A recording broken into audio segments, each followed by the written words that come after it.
Hey everyone, and welcome. Today, thanks to some incredible insights from our friends at Custom Case Coach, we are going to completely change the game on how you handle profitability cases. We're going to get you way beyond the basics and into building the kind of elite, custom frameworks that truly make you stand out. All right, let's jump right in. So let's kick things off with a statement that really hits hard. If your immediate reaction in a profitability case is to just split a page into revenues and costs, you really need to listen up. That approach, honestly, is a huge red flag for interviewers, and today we're going to show you exactly why and, more importantly, what you should be doing instead. So here's the plan for our time together. First, we'll bust the big profitability myth. Then we'll get you thinking like a real consultant. After that, I'll give you the toolkit to build your own frameworks. We'll dive into 5 super powerful ways to break down any problem, and we'll wrap up by looking at some common mistakes to sidestep. Sound good? Let's go. Okay, so what's the big deal? Why is that simple revenue minus cost framework so bad? Well, it's because top consultants know that profit problems never ever happen in a vacuum. A generic framework like that just screams, "I haven't thought very hard about this." It totally misses the single most important part of any case, the context. To really make this click, let's step out of the business world for a second. Just imagine this. Your household income, your profits if you will, suddenly takes a nosedive because your spouse got laid off. This is a profitability problem, right? But it's real, it's personal. How would you actually go about solving this? So the first bad approach is what we call the root cause fallacy. This is where you think the whole goal is to find that one thing that went wrong and just undo it. In our example, the root cause was the company downsizing. So what's the solution? Go fix the company's entire business so they could rehire your spouse? Of course not. That's just silly. It's completely out of your control and it's way too narrow.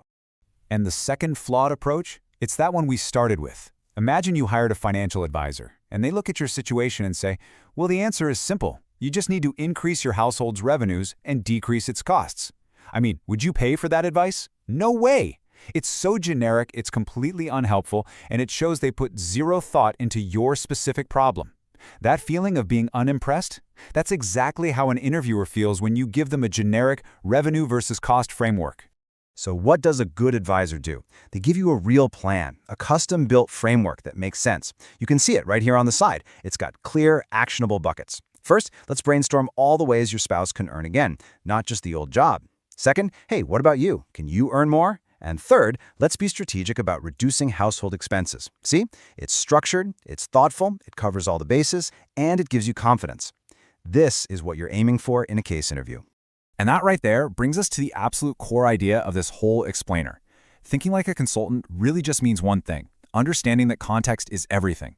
The answer is never some cookie-cutter formula you memorized. It's a custom framework that you build on the spot, based on the specifics of the business and the situation they're in. And to prove this, let's not just talk about it. Let's look at 3 totally different businesses. The thing is, they all have the exact same problem. Their profits are falling.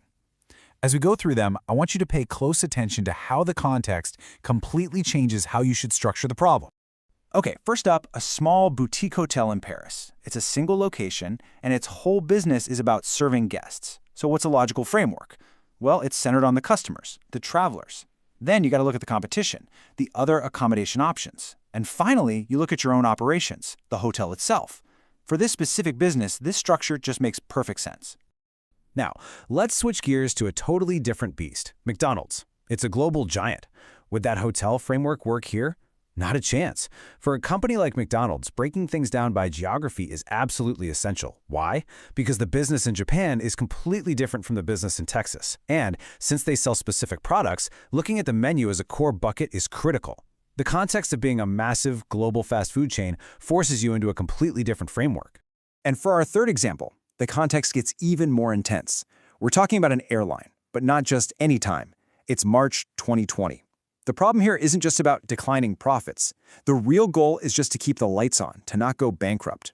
This crisis context completely flips the script on the framework. Look at these buckets.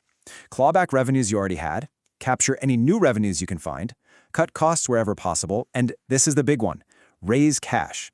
This isn't a long-term strategy framework. It's a framework for survival. All right, so now you've seen just how powerful these context-driven frameworks are. You get it? So let's move on to the fun part. Let's actually give you the toolkit you need to build these things yourself so you can walk into any profitability case and absolutely nail it. I want you to think of these as your new set of building blocks. Instead of just having 2 blocks labeled revenue and cost, you now have this whole amazing set of more interesting, more powerful blocks to play with. Market, competition, customer, geography, product, all these different pieces. Your job as the consultant is to look at the case and pick the right combination of blocks to build the perfect structure for that specific problem. So that's the big question, right?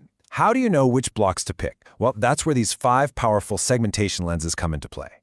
If you can master these 5 ways of looking at a business, you'll have the analytical toolkit to break down any business problem and confidently build a great custom framework every single time. First on the list is the geographic lens. This is all about asking, is this problem the same everywhere, or is it happening in one specific place? Remember the McDonald's example? A profit issue in Asia might need a totally different fix than an issue in Europe.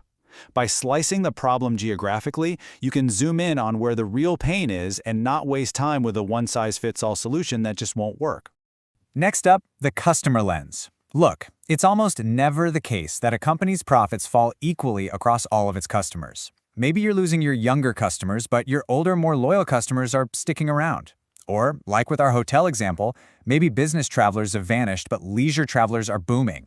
If you segment your customer base, you can figure out exactly who you have a problem with and then tailor your solution just for them. Third, we've got the competitor lens. Sometimes a profit problem has nothing to do with you.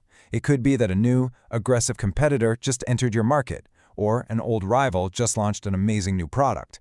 Looking hard at the competition helps you figure out if the problem is internal, something you messed up, or if it's external, a change in the market that you need to react to, fast. Fourth is the product lens. For a company with lots of different offerings, you can't just say profits are down. You've got to ask, is it the burgers that are down? Or maybe the coffee sales are struggling? Or is nobody buying milkshakes anymore? By breaking things down by product line, you can pinpoint exactly where the money is leaking from and make really smart surgical decisions, like killing off an unprofitable product or putting all your marketing behind a winner. And finally, we have the channel lens. This is all about how your products or services actually get to your customers. Are your online sales going through the roof while your physical stores are empty? Or maybe your direct-to-consumer business is great, but your partnerships with big retailers are falling apart. Understanding which channels are making you money and which are losing it is absolutely key to building a smart overall strategy.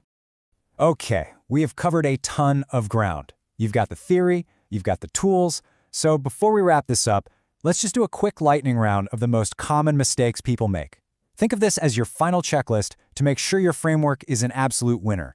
So as you're building out your framework, just ask yourself these quick questions. 1, did I actually segment the problem using one of those lenses, or did I just make a generic list? 2, did I remember to look outside the company at things like competitors and market trends? 3, is my framework focused on the biggest, most important issues, or is it just a random laundry list? And finally, is it all structured in a clear, logical way that someone can actually follow? If you can avoid these traps, you're in fantastic shape. And really, that's what it all comes down to. You have a choice. You can take the easy route, the generic framework that takes no thought and impresses no one. Or you can use the tools we've talked about today to build something thoughtful, something context-driven, something custom, a framework that shows you think like a real consultant, the one that actually gets you the job. So the only question left is, which one are you going to choose to build?